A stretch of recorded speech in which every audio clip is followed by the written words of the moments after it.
في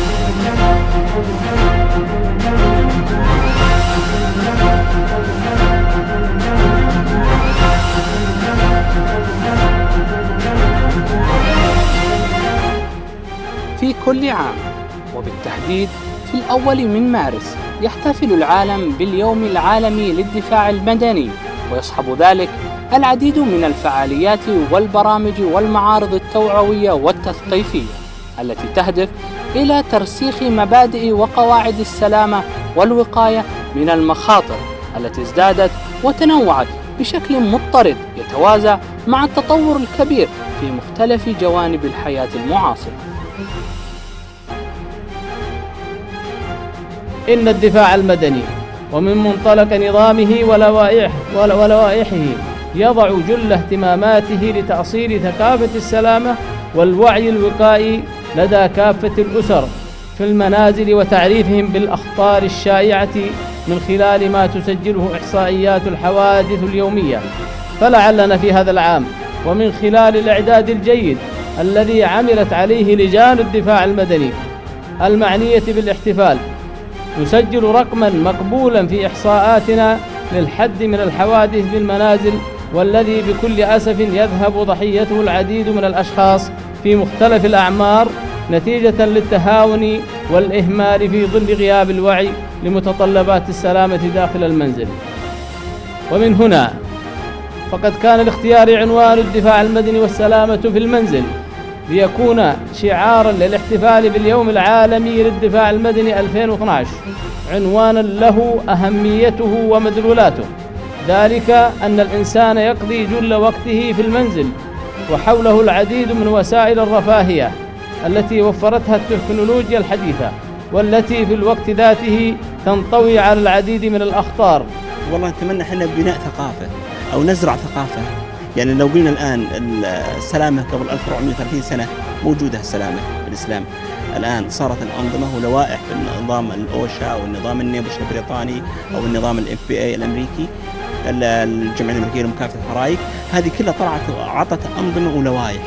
نتمنى أن تصير مثلا مناهجنا، المناهج موجودة، ولكن أتمنى أنه مثلا يكون الناحية عملية أفضل.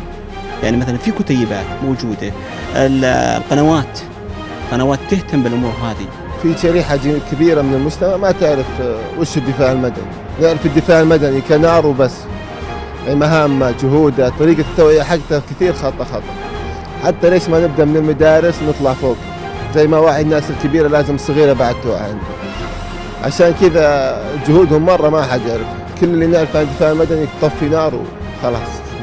الدفاع المدني لا يقتصر عمله على إطفاء الحرائق فقط، وإنما مهامه كثيرة، ومنها الإنقاذ والإجلاء والإخلاء والمساعدة في الكوارث الطبيعية كالسيول والفيضانات والزلازل لا قدر الله، والتسمم الكيميائي، عدا عن الدور البارز في خدمة الحجيج.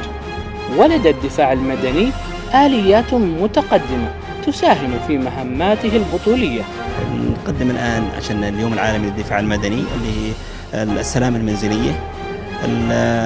دائما نتكلم عن المشاكل من المخاطر في المنزل، من المخاطر الكهربائية، ونهتم بالمخاطر الكهربائية، نبين لعامة المجتمع عن المشاكل الكهرباء 220 وكهرباء 220 وأيهما الأفضل، التوصيلات الموجودة عندنا والأحمال والمشاكل اللي تصير بعملية الكهرباء، كذلك التوصيلات ونوعية الجودة بالتوصيلات، الغاز، جهاز مانع تسرب الغاز، كذلك اللي هو كاشف الدخان، هذا أساسي عندي بالبيت، من الأشياء الأساسية عندي بالبيت.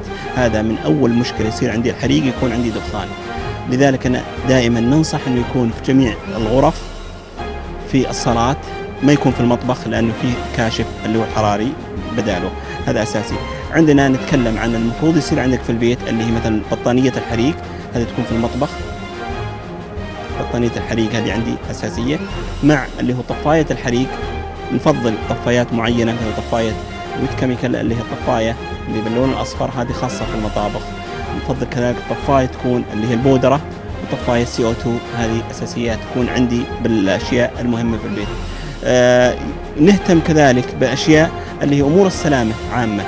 أمور السلامة مثلا سلامة الأطفال تخص في بالمسابح، الأشياء هذه، الأماكن المرتفعة، عملية الأشياء اللي هي مثلا السيراميك والأرضيات وما الأرضيات، اللي هي الأخطار كذلك، الأخطار الكيميائية مثلا نقول الأدوية، السموم، المنظفات والمنظفات، كيف تتعامل مع المنظفات الأشياء في البيت. كل هذه تعتبر من المشاكل السلامة وتدخل من ضمن السلامة المنزلية.